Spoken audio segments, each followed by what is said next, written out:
के आंखों से आंसू आवे न आवे, एक बार कलेजा पिघल जाएगा कि का ऐसनो पाकिस्तान के आदमी रहला के हिंदुस्तान का भलाई कैला। बिरहा तो बड़ा सुनला जा, पाकिस्तान का दुश्मन, पाकिस्तान का दुश्मन, पाकिस्तान का दुश्मन, पाकिस्तान वाले साले ये कर दिए वो कर दिए। लेकिन मैं वो बिरहा गाने के लिए चल रहा हूँ कि जिस बिरहे में बताऊंगा कि पाकिस्तान का बेटा भी असली भारत का हमदर्दी है और भारत के खून पसीना बहाया है। सुनेंगे बिरहा में तो ऐसे कई थे मोर प्रधान जी सभी लोग बैठे हैं, ये बिरहा के बढ़िया से सुन के जरूर बा, कहीं त्रुटि हुई बालक से क्षमा करिए जा। हाँ झाऊ ना करे भैया, अरे हम जोशीला गोया है, कब वो चढ़ जाले कब वो उतर जाले, कब वो सुकुमार भैया पे चढ़ जाले। आइए भाव है क्या?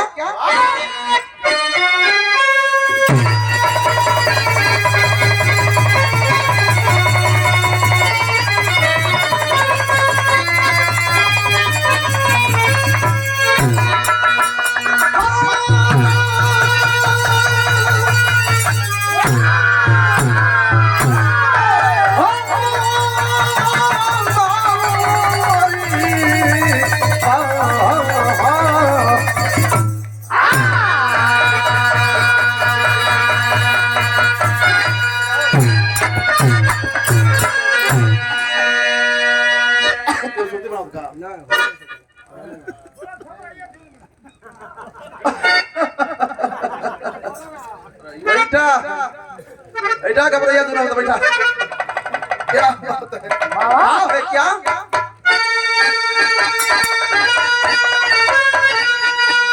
क्या सदा सदा जाने लगे हथेली पे चल, जवानी को जीना सिखाता है फौजी, दुर्गम चढ़ाई पे लड़ता कभी हौसला न गिराता है फौजी, यहले चमन को इस मादरे वतन के लोहू से सींच के सजाता है फौजी, से छलनी है छाती, तिरंगा को ऊंचा उठाता है फौजी।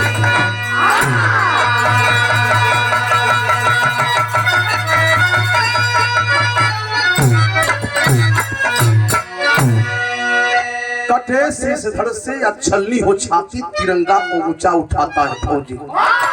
वही फौजी आपका बेटा मेरा बेटा, आपका भाई मेरा भाई, जो सरहद पे रात दिन परिश्रम करके खून बहा करके इस देश को आजाद करने के लाइन में खड़ा किया है। आज मेरा देश आजाद भले ही है मित्रों, लेकिन कभी कभी कष्ट होता है। हमारी इसी धरती पे एक से एक ऐसे लोग पड़े हैं तो कि फौजियों पे राजनीति करने का काम करते हैं, नौजवानों पर राजनीति करने का काम करते हैं। आपका बेटा मेरा बेटा जब शहीद हो जाता है तो इस देश के कुछ ऐसे नेता हैं जो घड़ियालू फर्जी आंसू बहाते हैं और रोते हैं आके जब शहीद हो जाता है तो। और 6 महीना जब बीत जाता है तो कोई पूछने के लिए शहीद के परिवार का सूद लेने के लिए कोई दरवाजे पे नहीं आता।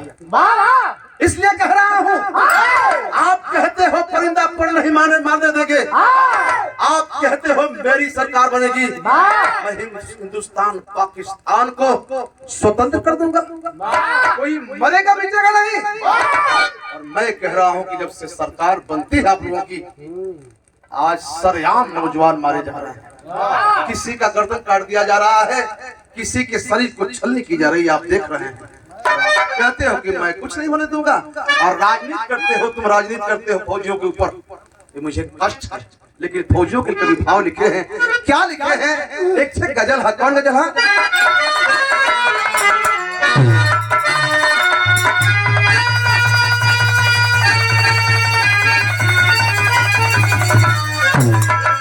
मन्नू भाई बड़ी मेहनत कैला यार, दोनों जनी के पार के भेला।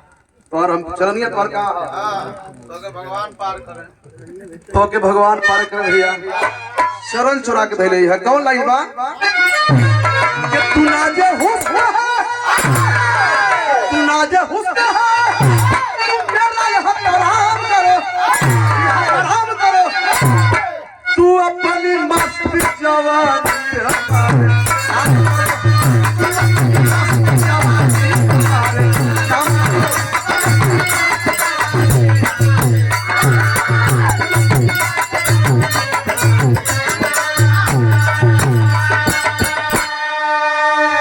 फौजियों के लिए, वीरों के लिए कभी भाव लिखे हैं। क्या लिखे हैं?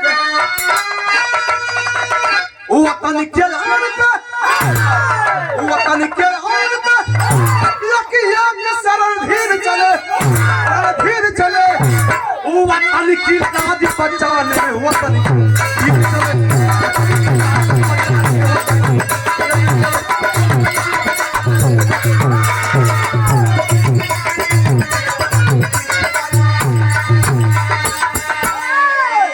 शुरुआत बा कहानी के एकदम प्रेम प्रयोग आराम से सुनला के जरूरत बा। बिरहा समझ बजा तो हमने के बिरहा गावल पड़ता में आ जाई।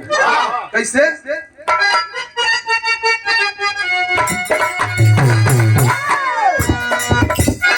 चलपदे वाली गाड़ी गाँव मेरी पूर जहां,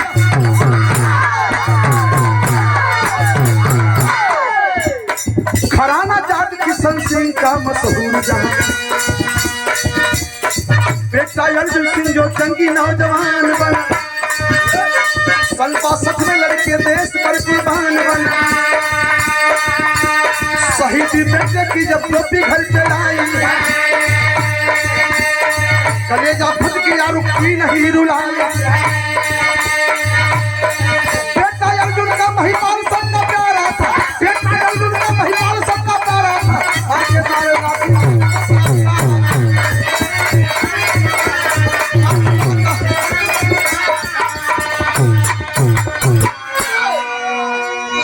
बात के रवा सब साफ साफ समझ जाइए, बिल्कुल साफ सुथरी।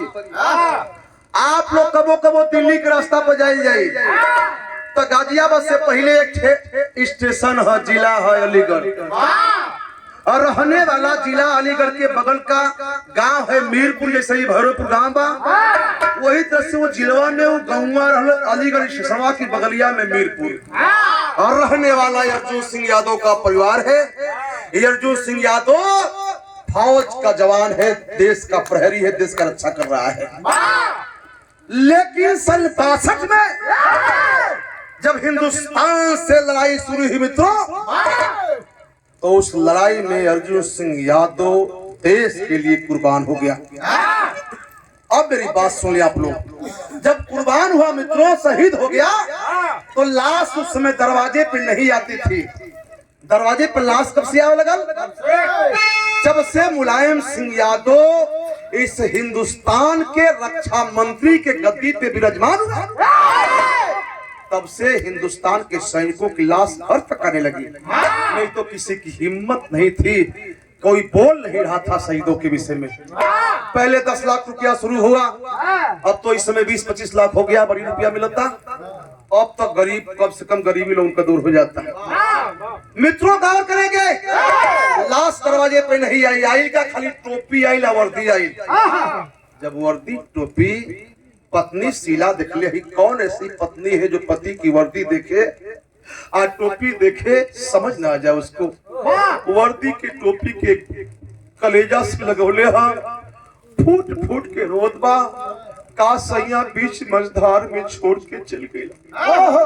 एक ही लड़का बा महिपाल, हम एगो लड़का लेके अपन जीविका कैसे चलाई, वो सैया कैसे हम नैया पार हुई, फूट फूट के माई रोत बा। तब तक महिपाल यादव, बेटा महिपाल यादव कहीं से दौड़ते हुए आ गया। आई तो देखलस की माई हमार रोवतिया, कलस की माई तो काहे रोवत बारी, तोरे रोले का कर हा? तोर बेटा बहन जिंदा, अरे माई हमार पापा फौजी हमर। कलस की तो बात हरे लाल, हाई वर्दिया जब देखत हो न बेटा, ई वर्दिया तोरी पापा कबा, हाई जौन टोपिया देखत हो तोरी पापा का ओ लाल। कलस की तोर पापा देश का 30 आंख से आंसू छुरा गए। आंख से आंसू झुरा गई माई का और बाबू का। लेकिन आधा घंटा के बाद भैया लोगन तनी गौर करिहन, मूड में आज फेस भइल बा। अंतिम संस्कार करने के बाद वो लड़का सोचलस कि अब इकलौता बेटा हम बटले बारी माई के सहारा बने की जरूरी बा। किया क्या नौजवानों हम ही पाल यादो माई का इच्छा बा कि अपने बेटा के फौजी ना बनाई। अब बेटा का इच्छा बा कि बाप हमार फौजी हो तो हम फौजी बाप का बदला चुकाई आतंकवादियों से, वो कमीनन से। निश्चित रूप से उस समय लखनऊ में गया और पहले भर्ती होती थी, खुलेआम भर्ती। पहले कुछ चेक उकना होके शरीर वो ठीक ठाक रहे, भले आंख में बहुत सब नहीं रहे, ठीक ठाक शरीर रहे, लोग भर्ती कर ले। आजकल का होता, आजकल नेहुरा के चेक करत तोर गुरुआ में कैसन बा, तोरे हथवा में तो कैसन बा, तोरे देहिया में कैसन बा। अगर दिक्कत भइला पैसा नहीं हो दे तो दिक्कत बा। ये दशा है आज का। नौजवान फौज में भर्ती हो गया और जब घरे आई भैया लोगन वर्दी चढ़ा के जब आई बात आई देखलस वर्दी के चोथे लगा। कलस के रे पगला ये वर्दिया तोरे पापा के जनवा ले लियो से पगला, ये वर्दिया तोरे पापा तो क्या तो हम अधिकारी बनावे के रहली। काहे कैला ओ लाल, काहे कैला ऐसन। माँ को समझाता है और माँ को समझा के जब सही किया तो माँ कहती है कि बेटा एक बात सुन लो, अगर तू फौजी बनी गई ले तो फौजी बन गई ले तो अपने बाप का मान सम्मान, अपने देश का मान सम्मान बरकरार रखी है। चल दिया वो लड़का। अब जब चला है तो आतंकवादियों को एक बात कहती हुई चला कि बात सुन लो, मैं तो जा रहा हूँ लेकिन एक बात सुनो। कहा क्या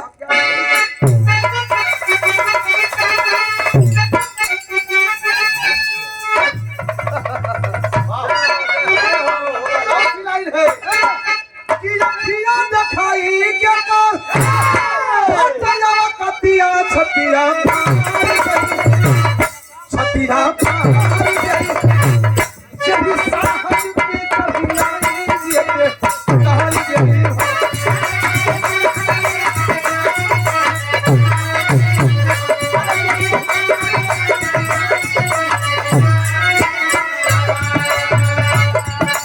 गीत हमने गावल जाला पहले गाई जाके आवाज भागत गाई जा कैसे कैसन तोर माइक ना रहता। हेलो हेलो छोड़े पकड़े ना चढ़तला गहनवा सैया, चढ़तला गहनवा सैया माजला का बनवा धसिया घसिया घसिया गढ़े दया बहिन नैहर में सयान होके और हरी में सयान होके ना।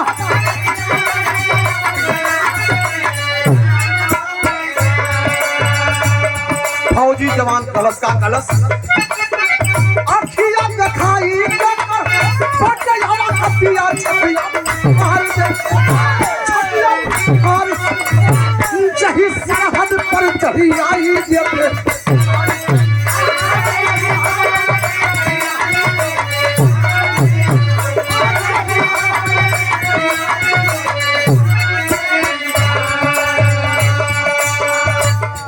कहा हिंदुस्तान के मान और सम्मान के लिए मुझे कदम ही कटाना पड़ेगा तो कदम पीछे नहीं हटाऊंगा।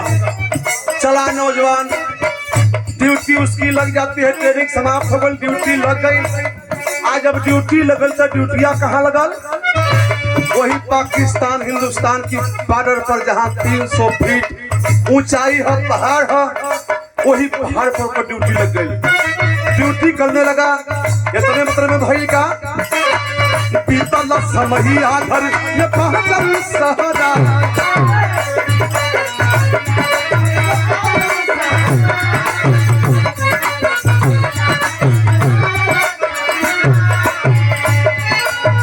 बाई किरण का धूमधाम से सगाई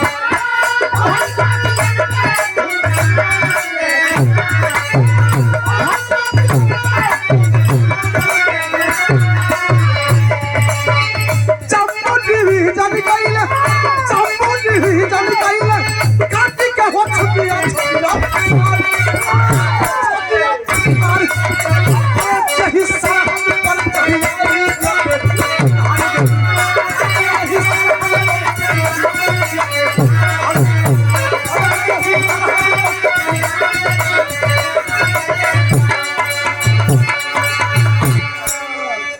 कहा हिंदुस्तान के मान सम्मान के लिए कुछ भी करना पड़ेगा, करूंगा।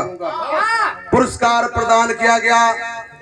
हम क्या हो एक बिया हुआ ना हुई तो हो सके हमारे सही नहीं हो, मर न जा, मुंह में से निकलत बाकी हो चल न जा, नहीं तो हमार चिरागे बुता जाए। अरे बेटवा का शादी तय करके माई अपने बेटा के चिट्ठी लिखलस, बेटा हो तुम्हार शादी तय कर दिले। दिल में गुदगुदी बरत दिया कि माई बड़ी जल्दीबाजी कर देहलस, लेकिन यो खुशी बा कम से कम माई मत सदिया तो कर देहलस, तय कर देहलस।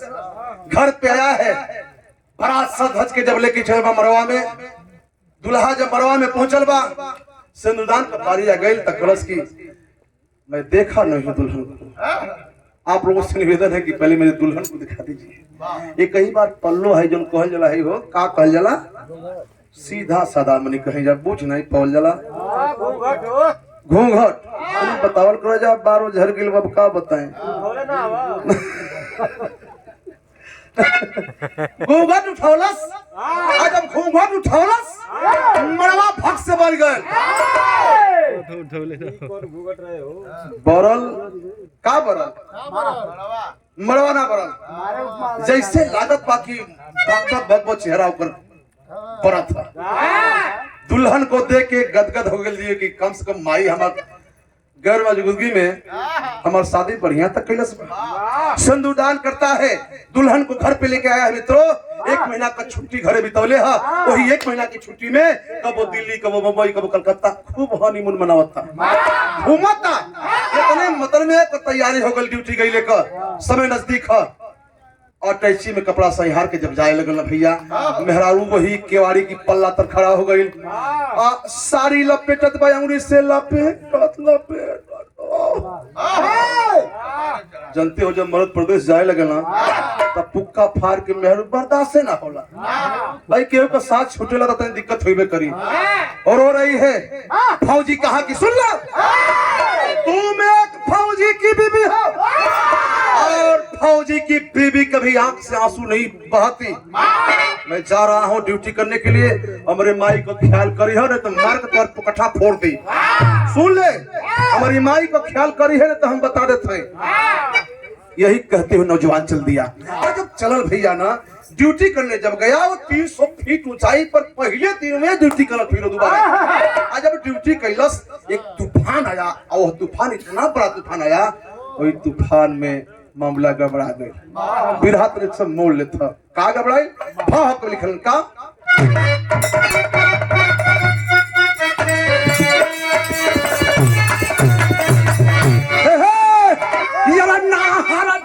समर में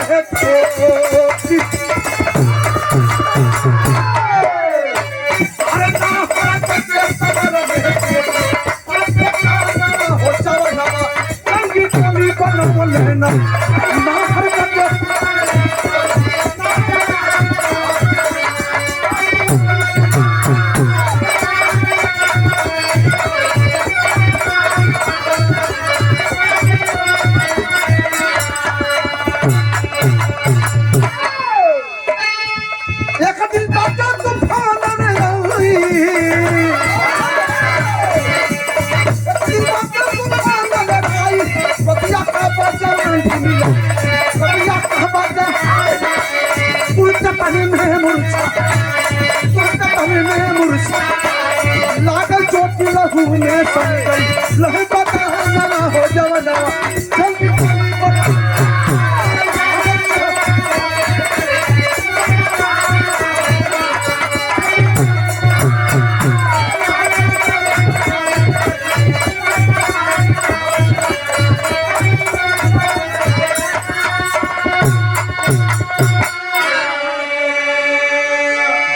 के प्रेमियों, आप लोग गौर से सुनेंगे। वो 300 फीट ऊंचाई पर जब ड्यूटी लगल, वो तूफान में तमाम नौजवान गिरे हैं उस पहाड़ से, लेकिन एकमात्र नौजवान जिसका नाम है महिपाल यादव, वही पहाड़ से डगरा डगरा डगरा डगरा गिरते गिरते हिंदुस्तान के बॉर्डर को पार करके नौजवान पाकिस्तान के बॉर्डर पे और जब गिरा तो शरीर लहूलुहान, एकदम शरीर से खून बहत बा और बेहोशी हालत बारे कुदरत का लीला।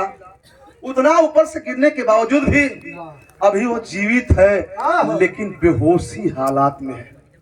हे भैया, बेहोशी हालात में नौजवान गिरल है। तब तक सुबह का समय है, पाकिस्तानी घूमत घूमत जइलन से अपने वो क्षेत्र में, वो एरिया में, तो देखलन से कि लागत है कोनो हिंदुस्तानी फौजी है कि अपने देश का फौजी है। दूर अभी थे सब, जब ही नजदीक जब पहुंचे हैं सब, तो देख लिए सब कि ये तो हिंदुस्तान का फौजी है।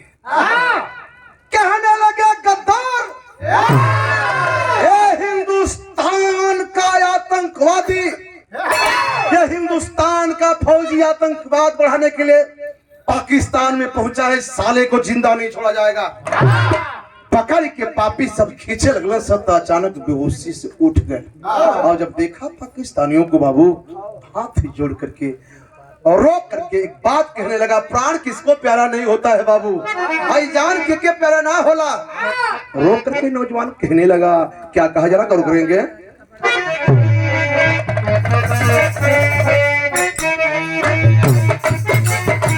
हेलो,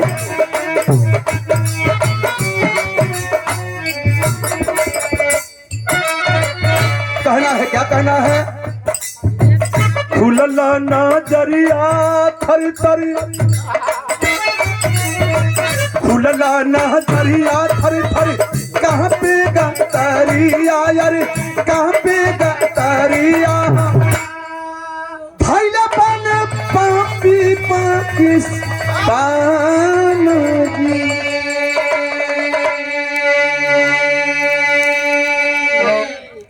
कैले बन पापी दिल के बहुते सासा दिया यार, बहुते सासा मारी मारी कैले लहलो।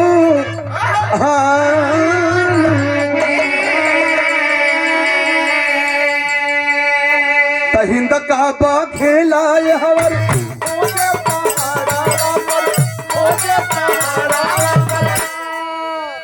लाग नहीं पाता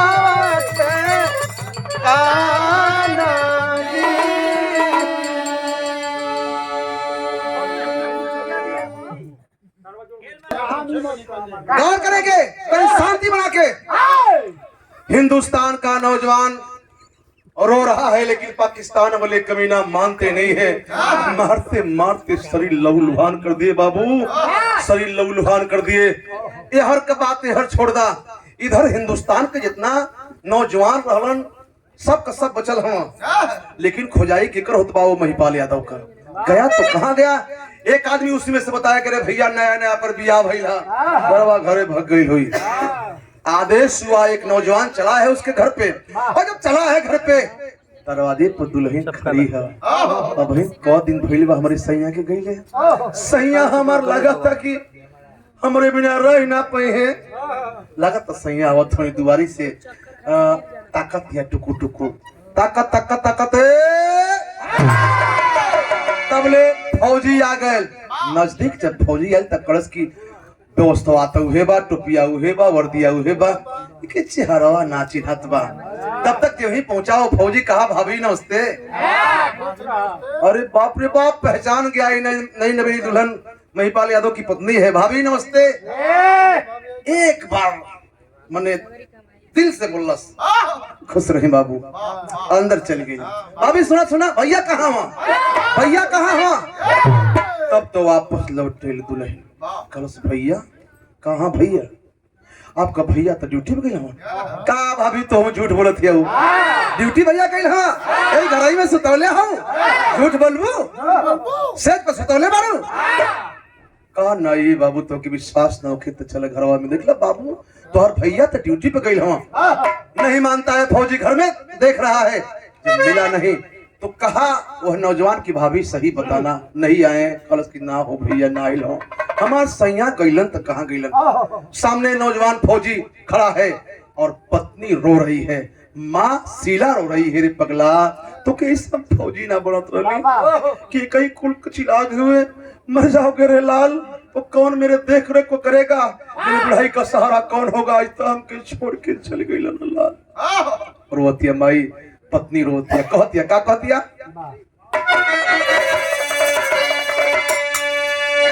कहतिया का कहतिया वही लाइन है। कौन सी लाइन है? सुन कैला राजाऊ सुन कैला राजाऊ की कचौरी गलिया सुन कैला राजाऊ यह मिर्जापुर के कैला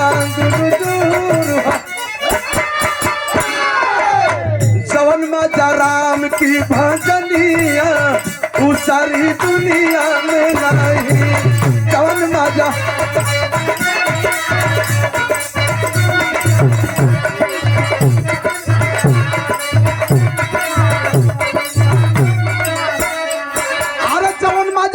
राम की भजनिया है बाबू सारी दुनिया में नहीं। जवन मजायाम की चटनिया जवन मजायाम की चटनिया उस दुनिया में नहीं। जवन मजायाम की चटनिया ये बाबू सोवा धनिया में नहीं। जवन मजायाम पंदुलाइनी जवन मजायापन दुल्हनिया उतना सबिलिया में नहीं। जवन मजायापन दुल्हनिया की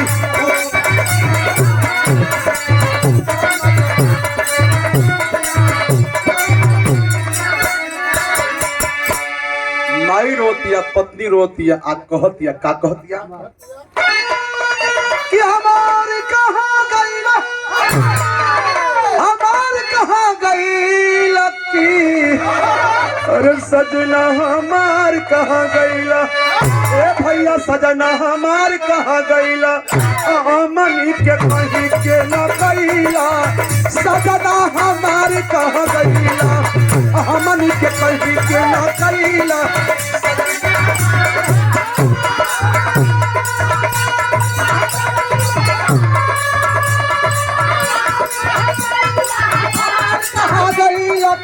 सजना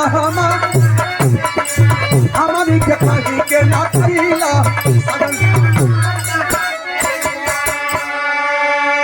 वही के ना कईला हो सैया। लेकिन माई रोते कलेजा फाड़ फाड़ के माई का आंसुआ पोछ के बहू किरण देवी महिपाल का पत्नी कहते कि अम्मा आप चुप रहा रो मत। अब जवन लिखल रहल तवन होई तोहार बेटा ये दुनिया में हवन ना होने के ना बता पाई हमार पति ये दुनिया में हवन ना हम एक ही ना बता पाई। लेकिन एगो खुशी आपके हम बतावे चलत थी माई की अखिया से सुआ बंद हो गई। कौन खुशी बेटी कौन खुशी बतावे चलत थे तब बताओ का बताओ पोखिया निशान पाल्य कैली सब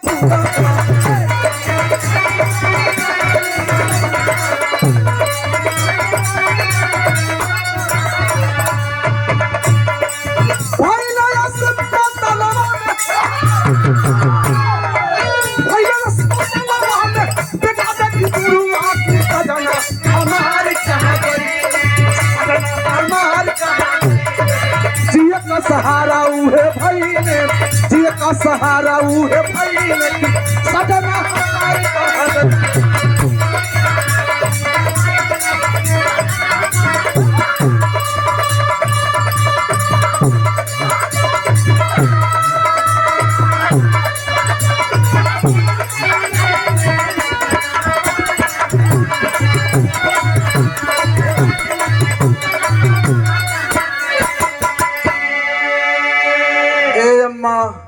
हमार सैया जी घर में 1 महीना बीतल ना 1 महीना के अंतराल में हमारे पेट में उनका निशानी पड़त माई के बड़ा खुश है।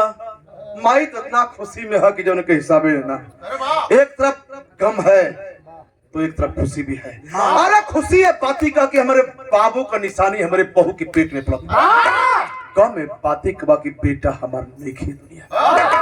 लेकिन 2 महीना 4 महीना 8 महीना 9 महीना समय जब बीतत गए भैया लोगन और जब समय बीतत गए तो 9 महीना के बाद एक लड़का पैदा भइल। महिपाल यादव की पत्नी किरण यादव का ये कहीं लड़का पैदा ना भइल, अरे एक भइल तो दूगो हो गई, अरे एक कहीं बेर में जुड़वा बच्चा।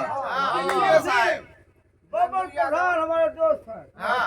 और सम्मानित आदरणीय पिताजी आपके द्वारा और पप्पन यादव प्रधान जी के द्वारा हम सबके बड़े भैया हैं, उनके सम्मान में सच्चा जी का पुरस्कार हम तो करेंगे, तुम देवे ना कर दे देना कुछ बैठिए, शेर हैं आप, आपके इस लोगों की जरूरत है।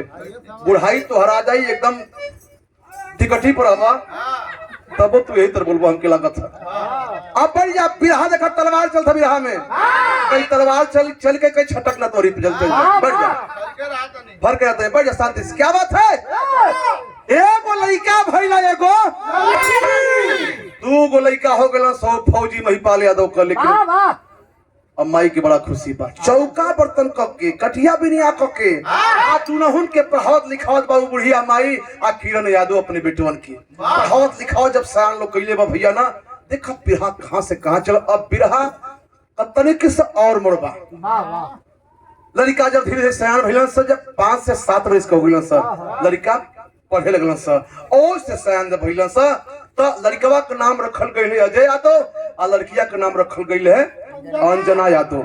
अच्छा तो भैया लड़का का नाम माई कोशिश करके मेहनत करके अलीगढ़ यूनिवर्सिटी में लिखा दिलस, जिस विद्यालय में हिंदुस्तान ही नहीं विश्व के कोने कोने के लड़के पढ़ते थे उस विद्यालय में, उसी विद्यालय में अजय यादव पढ़ रहा है।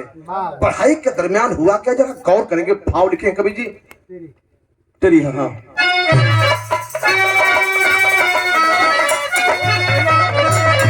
अरे कहानी जो अधूरी रह गई, कहानी जो अधूरी रह गई, हो गई लाल धरा से चुनर धरा की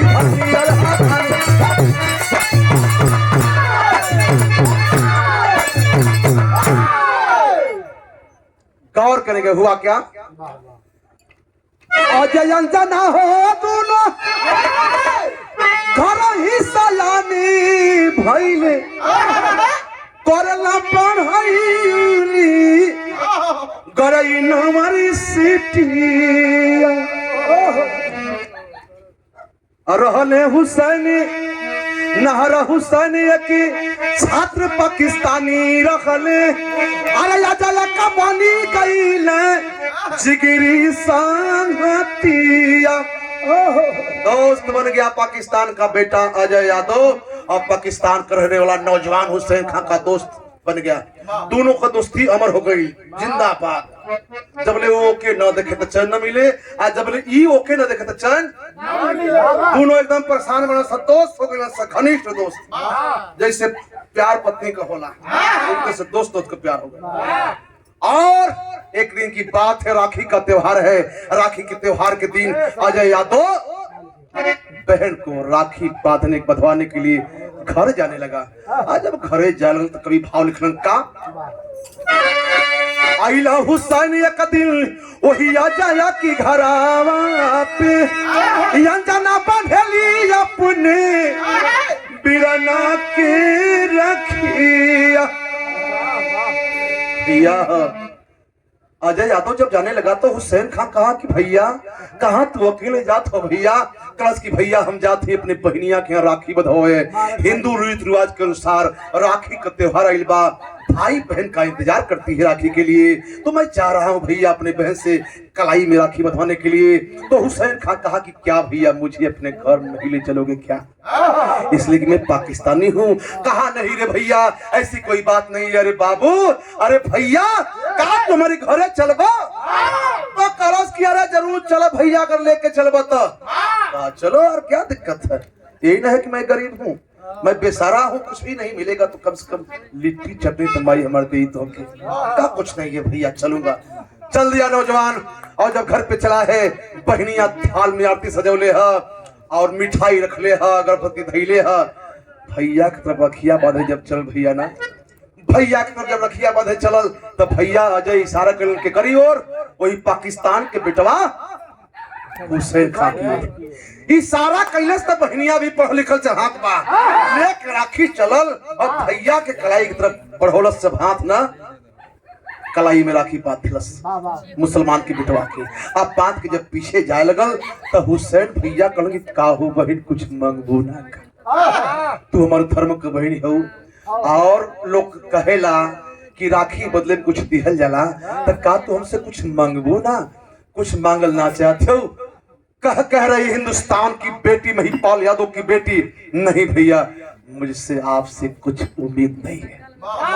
क्या क्यों नहीं उम्मीद है? इसलिए कि मैं मुसलमान हूँ। नहीं भैया नहीं, मुझे कुछ नहीं चाहिए।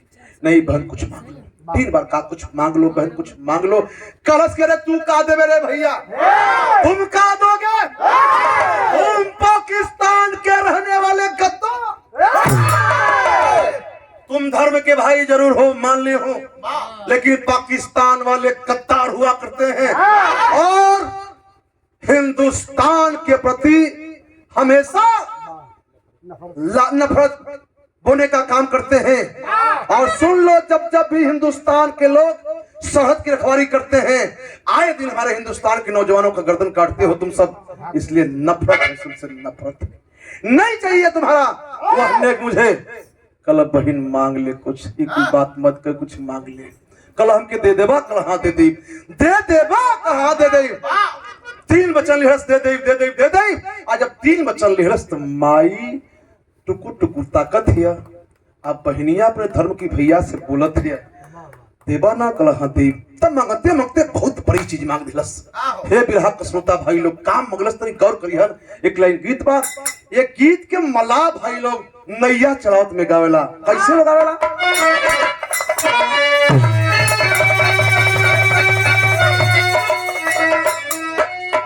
यह कलश का गीत है। कौन गीत बा? सुतला गंगियावा के जगावे पैया मला उठा हो गंगा जी। आ भैले भोरा भी नुसहरा उठा हो गंगा जी। आगे इस बार सुरती नुकसान करती है। सुरती आओ बस हो गया। यही गीतिया के माता बहन लोग आवेला। कैसे गावेला लो? किया जाए कदसिया ये बिहाना तू हुआ दसिया तिरसी के ना आई है हमारो बलमुआ तिरसी के ना। ए भैया हो बहन मंगलस, आप लोग सोचबा कि का मांग दिलस, बड़ी ऊंची चीज मंगलस। का मंगलस कि रखिया कन्या का तो से इहे मांगिला बिरनवा कराई देता ना, यार कराई देता ना। हमरे पापा से मिलनवा कराई देता ना।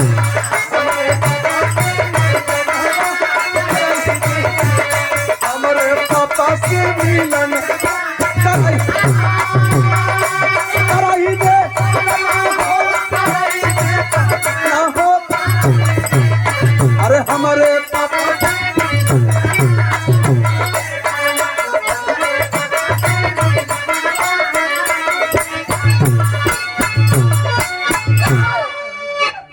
डॉक्टर बाबू जयप्रकाश बाबू हमारे छोट भाई, हम बड़ा ही सम्मान दुलार प्यार सबसे मिला करता है। मैं बाबू को आशीर्वाद देता हूँ, सबको प्रणाम करता हूँ।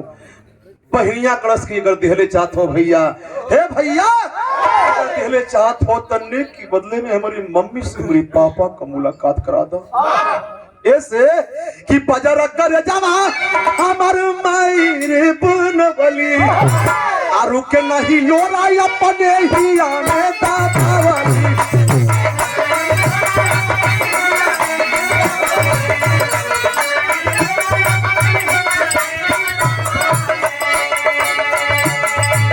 नहीं करहिया जोली रातो दिनवा कराई देताना, अरे कराई देताना। हमारे पापा से मिलनवा कराई देताना। भैया इसलिए कह रही हूँ कि हमारे पापा ला पता हमन लोग ये कहला कि पाकिस्तान वाला तुम्हारे बाबूजी के बन के लिए हो जेल में। अगर संभव हो के भैया तो हमारे पापा से हमारी मम्मी का मुलाकात कहता है नेकी बदले में चाहिए। हंसने लगा पाकिस्तान का बेटा का, अरे पगली, अरे बहनिया, अरे तोता कुछ में नहीं के ना रहली, बहुत बड़ी चीज मांग दिली। हंसे लगल। तब जाकर के हिंदुस्तान की बेटी कहती है, सुन लो भैया, इसीलिए मैं कह रही थी कि तुम्हारे बस की बात नहीं है, नहीं दे पाओगे, तुम नहीं दे पाओगे। परम सम्मानित आदरणीय भोला चौहान जी, हमारे बड़के भैया अमरनाथ यादव जी के मित्र हो, हमारे बड़का भैया व भोला भैया प्रणाम करते हैं, हम भैया के भी प्रणाम करते हैं, सबको प्रणाम। कह रही है बहन कि मैं कह रही थी कि तुम नहीं दे पाओगे, तुम्हारे बस की बात नहीं है, तुम क्या दोगे, यहाँ से, तुम पाकिस्तान के रहने वाले कत्तार हो, तुम पाकिस्तानी हो, तुमसे नई उम्मीद है। कई बार जब पाकिस्तान का नाम ले रहा खाली तू अच्छा मिलावत हो, कई बार पाकिस्तान का नाम ले रहा और कहता है कि पाकिस्तान का नाम ले रही हो बहन, तुम क्यों पाकिस्तान को बार बार बदनाम करने का काम कर रही हो। एक समय पाकिस्तान हिंदुस्तान एक था। तो एक बात सुनो, कहलस का कहलस, कहा हुसैन की दादा मेरे कानपुर में रहते थे, कहा हुसैन की दादा मेरे कानपुर में रहते थे और पटवारी में चले गए, पड़ोसी देश पर मरते थे। माँ जन्मी लखनऊ में नाना की जहां निशानी थी, माँ जन्मी लखनऊ में नाना की जहां निशानी थी। दोनों देशों से जुड़ा है दिल, रिश्तों की डोर पुरानी थी। ना मजहब का दीवार कोई, ना सरहद कोई बाधा है, ना मजहब का दीवार कोई, ना सरहद कोई बाधा है। राखी का नेक निभाऊंगा, सच्चे पठान का वादा है, कसम कुरान की बहन। अगर जिंदा तुम्हारे पापा, मेरे धर्म के पापा इस धरती पे होंगे तो जब तक मिला नहीं लूंगा, सुख चैन की रोटी नहीं खाऊंगा। लेकिन ये बताओ रे पगली कि हम पहचाना कैसे। और हमारे गुरु परम सम्मानित आदरणीय राम शरीफ यादव अपने जमाने के सुपरहिट गायक, और आज भी जो आवाज है वो बताने की बात नहीं है, जोड़ नहीं है आवाज का। मैं गुरु जी के चरणों में प्रणाम करता हूँ, सबको प्रणाम करता हूँ। गौर करेंगे मित्रों, नौजवान कहा कि तुम्हारे पापा जिंदा होंगे तो मिला के दम लूंगा।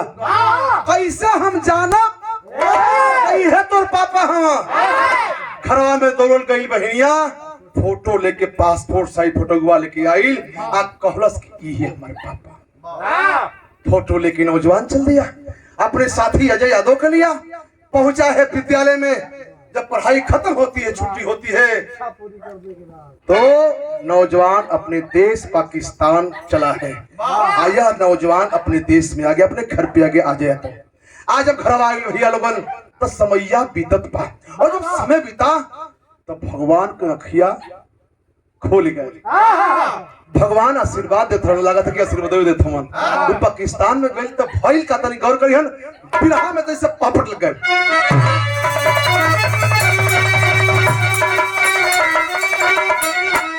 देश धर्म से पढ़ी का सच्ची यारी पहरी दसवा में 5 से 7 मिनट बिरहा के एकदम ध्यान से सुनने की जरूरी बात। कहानी आप लोग समझ लेबा, बिरहा गावल पड़ता में आ जाए, भले कितना ठंडा लगे क्या करिए।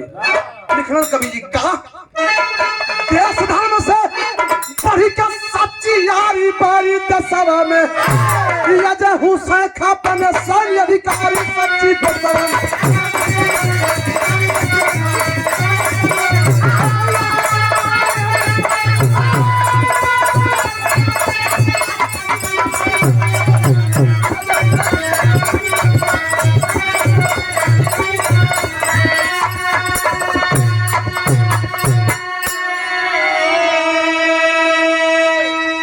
पाकिस्तान में जाने के बाद हुसैन खां फौजियों का वांट निकला, अधिकारियों का वांट निकला और फौजियों के सबसे बड़े पे नियुक्ति होती है उस नौजवान की। बारे भगवान, और जब नियुक्ति हो जाती है, सैन्य अधिकारी बन गया नौजवान, तो सबसे पहले कराची के सेंट्रल जेल में पहुंचा और पहुंचने के बाद सोचा कि मैं कैसे खोजूं अपने चाचा को, अपने धर्म के पिता को। तब विचार करते करते करते करते पहुंचल, आज जितने पाकिस्तान के कर्मचारी अधिकारी थे वहां पे सबटी में फौजियों की गाड़ी मंगाया, लेकर के पहुंचा अस्पताल में। पहुंचने के बाद बाबूजी इलाज चलने लगा, 10 दिन तक इलाज चला। महिपाल यादव, बाबू महिपाल यादव जिंदा हो गया, लेकिन ठीक 11वें दिन पाकिस्तान का बेटा नौजवान अधिकारी हुसैन खां भोर में नमाज अदा कर रहे थे मुसलमान भाई। उसी समय नमाज अदा करने के समय ही एक घटना होता है। कौन सा घटना घटता है? बिरहा में आखिरी खड़ी की लाइन हो, कैसे?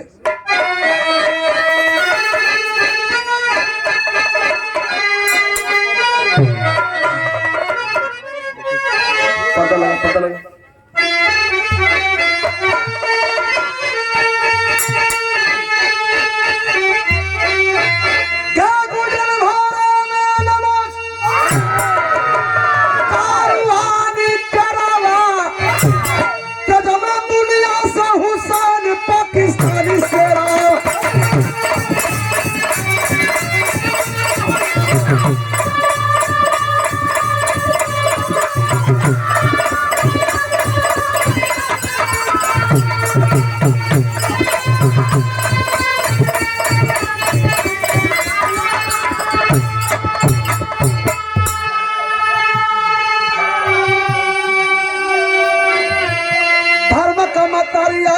छाती पीट के दुनिया को छोड़ के चल बसा। मित्रों, माँ रो रही है, बहन रो रही है और अपने बेटे को कोस रही है, पगला कि बड़े गद्दार हो, तुम्हारे सा गद्दार बेटा मुझे नहीं चाहिए, हट जाओ के सामने से।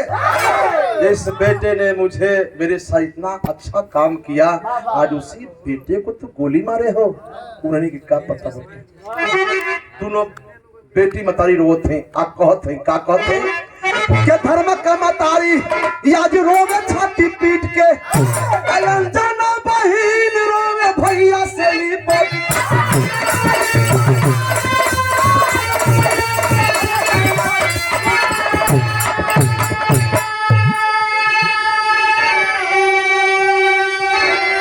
और कहा अजय यादव, जब मैं अपने दोस्त का नहीं हो पाया, मैं अपने माँ का नहीं हो पाया, मेरे साथ गद्दार आदमी इस दुनिया में कोई नहीं होगा। जीने का मुझे कोई अधिकार नहीं है, कोई हक नहीं है। इसलिए अपने आप को फैसला कर लिया अजय यादव। क्या फैसला किया? आज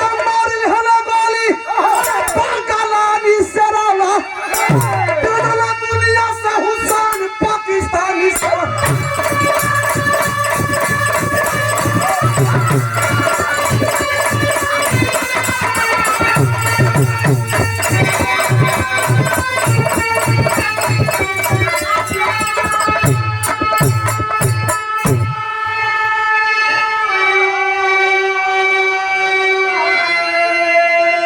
अजय यादव की लाश को हिंदुस्तान में दफना दी गई, बच गई लाश पाकिस्तान के अधिकारी की।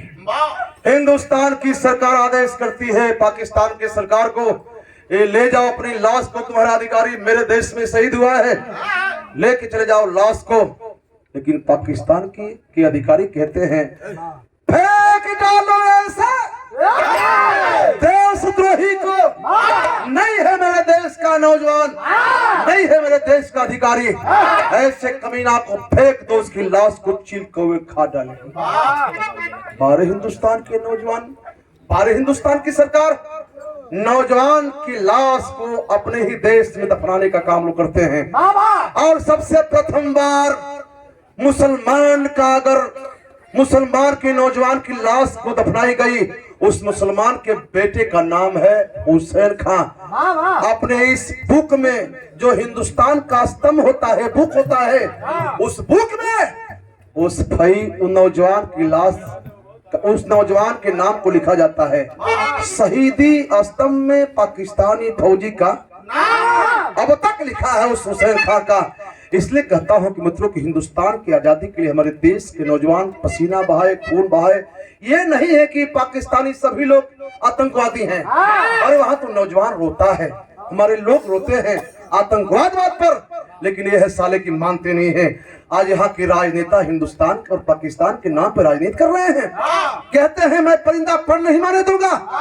पुलवामा हमला हुआ, आप कहते हो यहाँ सुई नहीं पहुंचेगी, पुलवामा बॉर्डर पर नहीं पहुंचेगी, लेकिन सुई पहुंचत कहां बा, नौजवान पहुंचत कहां बा, आतंकवादी कैसे पहुंचत वहां से। पुलवामा जो हमला भइल, RDX कितना पकड़ाई, बाप रे बाप, जहां सुई न जात रहल उतना पड़ा।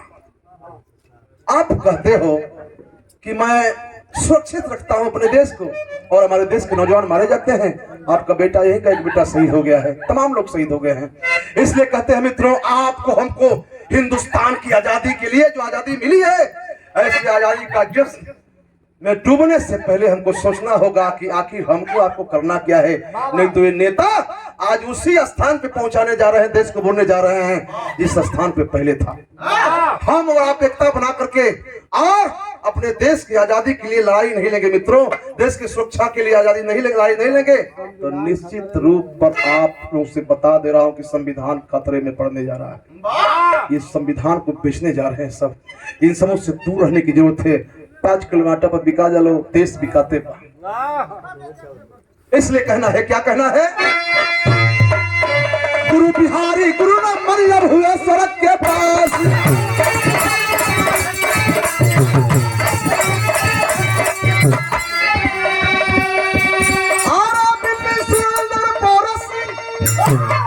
कटती रही उदासी, कहानी जो अधूरी रह गई, कहानी जो अधूरी रह गई, और राणा उनस बिहारी सबको सी झुकाई, कहानी जो अधूरी रह गई।